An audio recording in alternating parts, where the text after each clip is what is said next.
Hello friends, मैं हूं मनीष सुकर्मा और आपका हमारे यूट्यूब चैनल एमवी क्लासेस में हार्दिक स्वागत है। आज हम व्हीट स्टोन सेतु के बारे में समझेंगे कि व्हीट स्टोन सेतु को आपको किस प्रकार लिखना है और व्हीट स्टोन सेतु को आपको इस वीडियो में इस प्रकार समझाया जाएगा कि इसके बाद आपको कोई अन्य वीडियो देखने की आवश्यकता नहीं पड़ेगी। तो व्हीट स्टोन सेतु को समझने के पहले आपको इसका परिपथ समझना होगा कि इसका परिपथ किस प्रकार का होता है। आपको इसके परिपथ से ही इसका व्यंजक लिखना होगा। तो इसके परिपथ को समझना आपके लिए बहुत ही इंपॉर्टेंट है, तभी आप इसके व्यंजक को लिख सकते हैं। तो चलिए पहले इसके परिपथ को देख लेते हैं। तो व्हीट स्टोन सेतु के परिपथ में 5 प्रतिरोध लगे होते हैं। 5 प्रतिरोध कुछ इस प्रकार लगे रहते हैं। इसे हम R1 मान लेते हैं, इसे R2, इसे R3, इसे R5, R4 और इसे R5। तो व्हीट स्टोन सेतु के परिपथ में 5 प्रतिरोध लगे रहते हैं।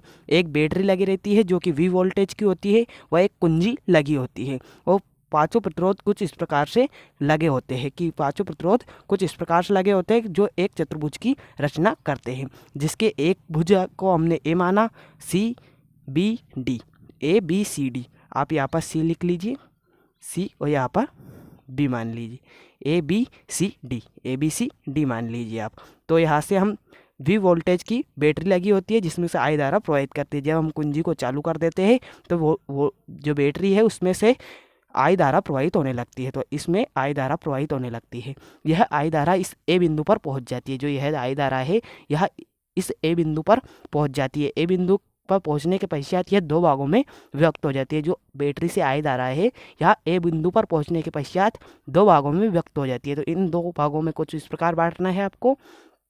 इसमें I1 धारा प्रवाहित करनी है, वह इसमें I2 धारा प्रवाहित करती है। तो यहाँ से देखिए आप, बैटरी से I धारा निकलती है जो यहाँ पर बिंदु A पर पहुँचने के पश्चात 2 भागों में व्यक्त हो जाती है, I1 और I2 में। तो इस प्रकार हम क्या लिख सकते हैं, I इजिकल टू, यहाँ पर कौन कौन से भागों में व्यक्त हुई है, I1 प्लस I2, अर्थात जो I धारा थी ये 2 भागों में विभक्त हो गई है और इन दोनों भागों को जोड़कर हम I वापस से प्राप्त कर सकते हैं। तो यहाँ से यह 2 भागों में विभक्त हो गई। फिर I1 जो धारा है यह बिंदु B पर पहुँचती है, इसे आप बिंदु B मान लेना है। यह जो I1 धारा है यह बिंदु B पर पहुँचती है और इधर की तरफ जो है I3 धारा प्रवाहित होती है। यहाँ पर I1 जो धारा है A बिंदु से I1 धारा B बिंदु पर पहुँच जाती है और इस जो तार है इसमें I3 धारा प्रवाहित होने लगती है। तो इस तार में कौन सी धारा प्रवाहित होगी, इस तार में जो धारा प्रवाहित होगी वह होगी I1 minus I3। I1 minus I3 क्यों होगी, यह देखिए आप क्यों होगी, क्योंकि यहाँ से जो है A बिंदु से B बिंदु पर कौन सी धारा पहुंची, I1, और I1 में से I3 धारा आपकी इधर बह चुकी है। जो I1 यहाँ से A बिंदु से I1 धारा B बिंदु पर पहुंची है उसमें से I3 धारा आपकी इस तार में प्रवाहित हो चुकी है और जो आपकी धारा बची है वही इस तार में प्रवाहित होगी, क्योंकि इस तार में जो प्रवाहित हो चुकी है वह तो हमारे कुछ काम की रही नहीं, और इस तार में जो प्रवाहित होगी, जो बची है वही तार में प्रवाहित होगी इस तार में। तो इस तार में I3 धारा प्रवाहित होगी और यहाँ से I1 धारा B बिंदु पर पहुंची, I3 इधर बह गई, तो बची जो धारा है I1 माइनस I3 इस तार में प्रवाहित होगी। तो आपको इस प्रकार से धारा प्रवाहित करनी है। यहाँ से आप देखिए I धारा इस तार में पहुंची, इसके बाद यह बिंदु A पर पहुंची, A से A1 और A2 में पहुंच गई। तो यहाँ से ये धारा जो है A2 धारा या D बिंदु पर पहुंच जाती है। किस बिंदु पर पहुंच जाती है, जो I धारा थी वह 2 भागों में विभक्त हुई थी, I1 और I2 में। तो I1 धारा तो B बिंदु पर पहुंची और I2 धारा जो है वह D बिंदु पर पहुंचती है। और इधर से कौन सी धारा आ रही है, I3, इधर से I2 और इधर से I3 धारा आ रही है। तो हमें इसे किस प्रकार लिख सकते हैं, इस तार में कौन सी धारा प्रवाहित होगी, इधर से धारा आ रही है और इधर से धारा आ रही है। तो कौन सी धारा होगी, I2 plus I3। I2 plus I3 क्यों होगा, क्योंकि इधर से जो धारा आ रही है वह भी इस बिंदु पर मिल रही है और इधर से जो धारा आ रही है वह भी इस बिंदु पर मिल रही है। तो इस तार में जो धारा प्रवाहित होगी, इन दोनों तारों में से आने वाली धारा इस तार में प्रवाहित होगी। तो इस तार में कौन सी धारा प्रवाहित होगी, I2 प्लस I3। इसे वापस से समझिए, I2 धारा जो I धारा थी वह I1 और I2 में विभक्त हुई, तो I2 धारा हमने इस तार में प्रवाहित की और यहाँ से जो I1 धारा B बिंदु पर पहुंची थी उसमें से I3 धारा हमने इस तार में प्रवाहित की थी और I2 धारा इस तार में से यहाँ पर पहुंची और I3 धारा भी इस तार में से यहाँ पर पहुंची। तो इस तार में कौन सी धारा प्रवाहित होगी, इन दोनों तारों में बहने वाली धारा के योग के बराबर होगी। तो यहाँ पर कौन सी धारा पहुँच रही है, यहाँ पर देखिए आप, I1 माइनस I3। इधर से कौन सी धारा आ रही है, I1 माइनस I3। यहाँ पर देखिए I1 माइनस I3 और इधर से कौन सी धारा आ रही है, ये प्लस करेंगे हम, प्लस I2 प्लस I3। तो यहाँ से जो है अपने देखिए आप, यहाँ से कौन सी धारा आ रही थी, I1 माइनस I3, इधर से I2 प्लस I3। तो यहाँ से जो माइनस का I3 था, इससे माइनस का प्लस का I3 कट जाएगा, माइनस का I3 से प्लस का I3 कट जाएगा। तो इधर कौन सी धारा बचेगी अपनी, I1 plus I3, I1 plus I3, जो किसके बराबर था, I के बराबर। तो यहाँ से हमने I धारा प्रवाहित की थी, बैटरी से जो धारा आ रही थी कौन सी आ रही थी, I धारा। और इधर कौन सी धारा प्राप्त हुई अपने को, इस बिंदु पर भी I धारा थी और इस बिंदु पर भी हमें I धारा प्राप्त हो गई। तो यह हम कह सकते हैं कि यह परिपथ सत्य है। अन्यथा यहाँ पर I धारा नहीं पहुँचती तो यह परिपथ गड़बड़ है, यह परिपथ सत्य नहीं है, हम ये कह सकते थे। तो यहाँ से हमने I धारा प्रवाहित की और यहाँ पर भी हमें I धारा प्राप्त हो गई, तो यह परिपथ सत्य है, अन्यथा यह परिपथ सत्य नहीं होता। तो आपको इसे लिखना नहीं है, मैंने इसे आपको समझाया है कि यहाँ से I धारा आई थी A बिंदु पर और यह दो भागों में विभक्त हुई I1 और I2 में। यहाँ से I1 धारा जो है B बिंदु पर पहुंची, यह भी दो भागों में विभक्त हुई I3 और I1 माइनस I3 में। और यहाँ से I3 धारा D बिंदु पर आई और I2 धारा भी D बिंदु पर आई। तो इस तार में इन दोनों का योग धारा प्रवाहित हुई। तो यहाँ पर कौन सी धारा प्रवाहित हुई, इस तार में I2 प्लस I3। तो आपको इसे लिखना नहीं है, मैंने आपको सिर्फ समझाया है। तो इसमें देखिए यहाँ पर दो पास बन रहे हैं, कौन कौन से, A B D, और दूसरा पास बन रहा है आपको B C D B। पहला पास कौन सा बन रहा है, यहाँ पर देखिए आप पास कौन सा बन रहा है, A B D A। कौन सा पास, A B D A, यह पास बन रहा है एक तो आपका, और एक पास बन रहा है आपका B C D B।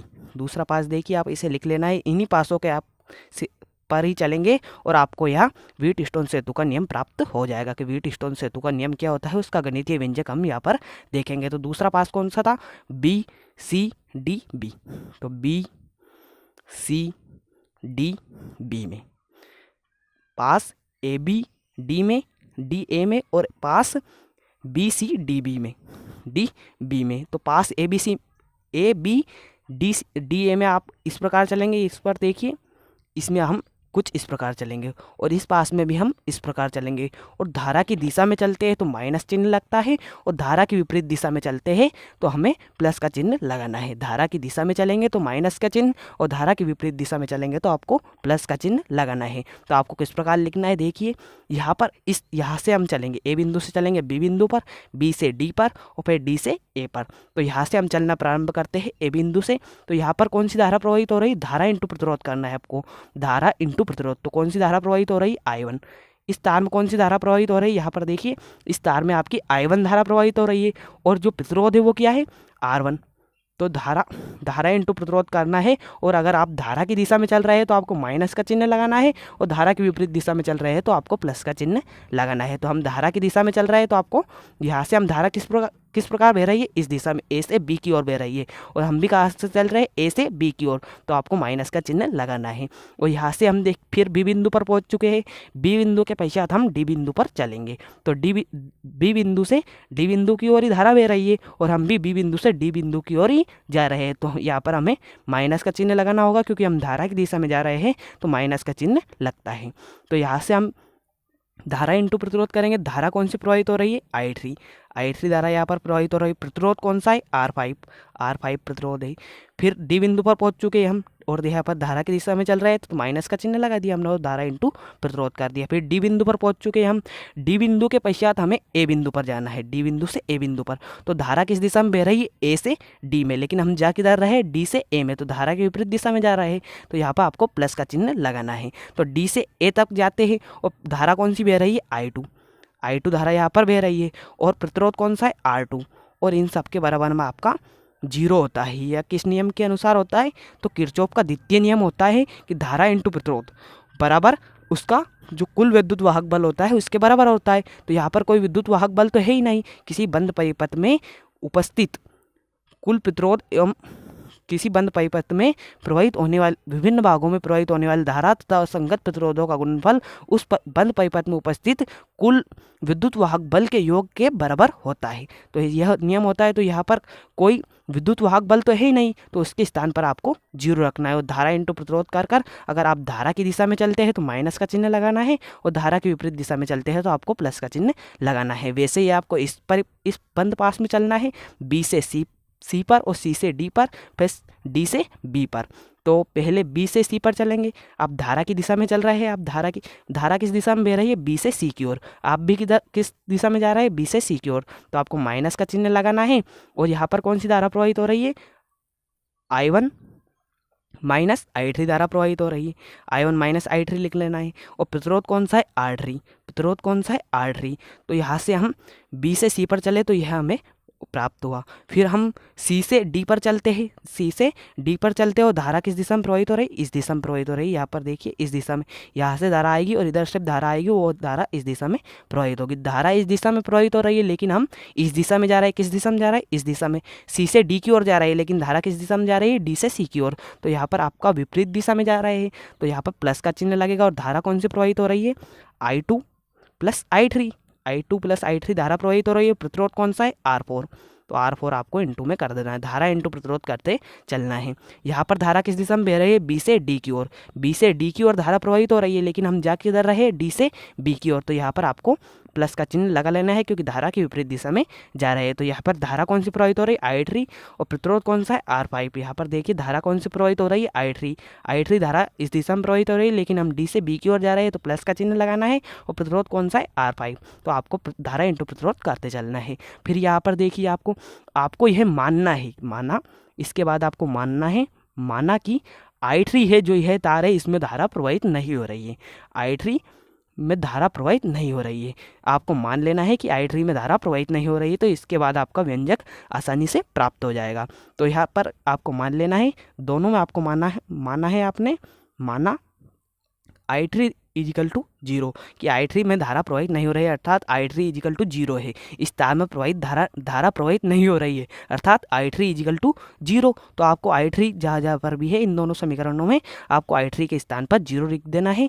तो देखिए उसके बाद क्या होगा, I3 यहाँ पर है, नहीं है, तो I1 इंटू R1 आपका वैसे का वैसे ही रहेगा। यहाँ पर I3 है तो I3 का एक स्थान पर आपको 0 रख देना है और R5 का गुना कर देना है। तो R3 के स्थान पर 0 रखा, फिर R5 का गुना 0 में करेंगे तो 0 हो जाएगा। तो यह तो पूरा 0 ही हो गया। फिर यहाँ पर देखिए I3 तो है ही नहीं, तो वैसे का वैसे ही लिख लेना था, I2 into R2 is equal to में 0 था तो इजिकल टू में 0 आपको वैसे का वैसे ही लिखना है। फिर यहाँ पर देखिए यहाँ पर I3 है तो I3 के स्थान पर आपको 0 रख देना है और I1 में से घटा देना है। I3 के स्थान पर 0 रखकर I1 में से घटा देंगे तो I1 में से 0 घटाएंगे तो आपको I1 ही प्राप्त होगा और माइनस का चिन्ह आगे लग रहा है तो I1 इंटू R3 हो जाएगा, I1 इंटू R3 हो जाएगा। फिर आपको यहाँ पर प्लस का चिन्ह लगा लेना है, फिर I3 के स्थान पर 0 रख देना है तो और I2 में जोड़ देना है। तो 0 प्लस I2 कितना होगा, I2। तो I2 इंटू R4 कर देना है, I2 इंटू R4 कर देना है। फिर यहाँ पर I3 है, इसके इजिकल टू में 0 रखना है क्योंकि विद्युत बल नहीं है तो इसके इजिकल टू में 0 रखना है आपको। फिर यहाँ पर देखिए I3 के स्थान पर आपको 0 रख लेना है तो आपका R5 का गुना 0 में करेंगे तो आपको 0 वैसे का वैसा ही 0 प्राप्त हो जाएगा। तो और यहाँ पर हमें 0 नहीं लिखना है तो इसके इजिकल टू में आपको 0 कर देना है। फिर आप इस पास में देखिए हम दोनों पासों में एक जैसा ही करते चलेंगे। यहाँ पर देखिए I2 यहाँ पर प्लस I2 इंटू R2 आपका प्लस का है और यह माइनस का है तो ये बराबर के इधर ले जाएंगे हम। I2 इंटू R2 बराबर I1 इंटू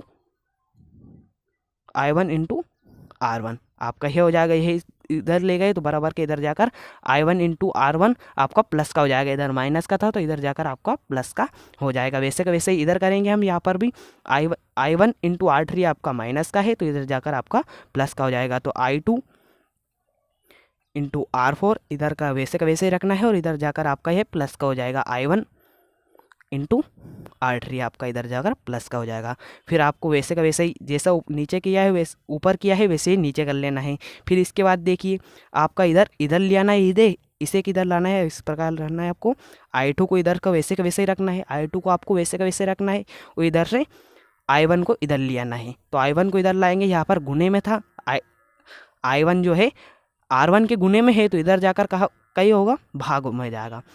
इधर गुने में है तो बराबर के इधर जाकर क्या हो जाएगा, भाग में जाएगा। वैसे का वैसे ही इधर करना है, R1 को इधर वैसे का वैसे ही रखना है और R2 इधर I2 के गुने में है तो इधर जाकर भाग में चला जाएगा। इधर R2 I2 के गुने में है तो इधर जाकर आपका भाग में चला जाएगा। तो I2 upon I1 I2 upon I1 is equal to आपका R1/R2 हो जाएगा। आपको वैसे का वैसे ही नीचे करना है, आपको ऐसे कैसा ही नीचे कर लेना है। नीचे क्या करना है, I2 को इधर ही रखना है और इधर से I1 को लेना है, उधर गुने में है तो इधर आपका भाग में चला जाएगा। वैसे का वैसे इधर करना है, I3 को ऊपर का ऊपर ही रखना है आपको वैसे का वैसे ही, और R4 को इधर ले जाना है तो इधर भाग में चला जाएगा। तो आपको इसे समीकरण 1 मान लेना है और इसे समीकरण 2 मान लेना है। आपको जो पहला पास है उसमें समीकरण 1 मान लेना है और इसे समीकरण 2 मान लेना है। तो यहाँ पर आप देखिए I1 जो है I2/I1, यहाँ पर भी I2/I1 है, जो लेफ्ट हैंड साइड है आपकी I2/I1, और यहाँ पर भी I2/I1 ही है। और यह जो बराबर है, दोनों लेफ्ट हैंड साइड है LHS आपका बराबर है तो RHS भी बराबर होगा। तो यहाँ से हम क्या करेंगे, समीकरण 1 व 2 से, समीकरण 1 व 2 से, समीकरण 1 व 2 से क्या हो जाएगा, अगर LHS बराबर है तो आपका RHS भी बराबर होगा, LHS बराबर है तो RHS भी बराबर होगा। तो यहाँ से आपका क्या हो जाएगा, LHS आपका बराबर है I2/I1 और यहाँ पर भी I2/I1 है, तो यह भी दोनों बराबर होंगे। तो इससे क्या आप लिख सकते हैं, यहाँ पर देखिए, यहाँ पर मैं ऊपर कर लेता हूँ। तो यहाँ से यह समीकरण जो है यह इसके बराबर है, तो यह भी इसके बराबर है, तो यह दोनों भी एक दूसरे के बराबर होंगे। तो अपन को लिख लेना है R1/R2 इजिकल टू आपको R3/R4। हमने दोनों को बराबर कर लिया, यह दोनों बराबर है तो ये दोनों भी बराबर हो गए।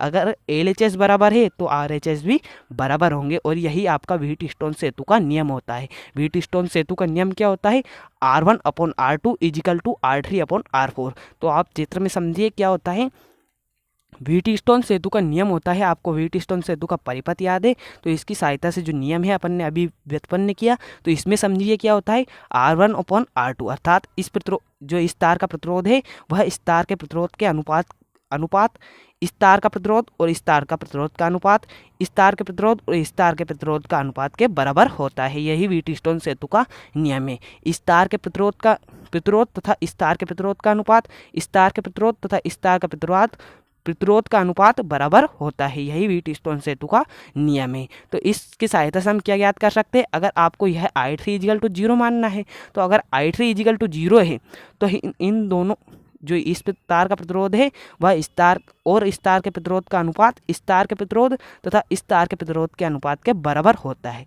और आपको ऐसा दिया जाए कि R1/R2, यहाँ पर देखिए आप नीचे अपन ने किया था R1/R2 इजिकल टू आपको दिया जाए R3/R4, और आपसे पूछा जाए कि I3 क्या, R5 क्या होगा, और इसमें क्या होगा, तो I3 इजिकल टू आपका 0 होगा। क्यों होगा, क्योंकि हमने यहाँ पर I3 इजिकल टू 0 माना था। तो R1/R2 इजिकल टू आपको क्या प्राप्त होता, R3/R4। तो अगर आपसे यह बराबर इसका प्रतिरोध यह आपको दिया जाए और पूछा जाए कि I3 क्या होगा, तो I3 क्या होगा आपका 0, क्योंकि हमने I3 = 0 मानकर हमने यह प्राप्त किया है, तो यह इसके बराबर होगा, क्योंकि हमने I3 को 0 मानकर इसे प्राप्त किया है। क्या प्राप्त किया है, R1/R2 = R3/R4। तो अगर आपको यह देकर पूछा जाए कि I3 क्या होगा, तो I3 = 0 होगा।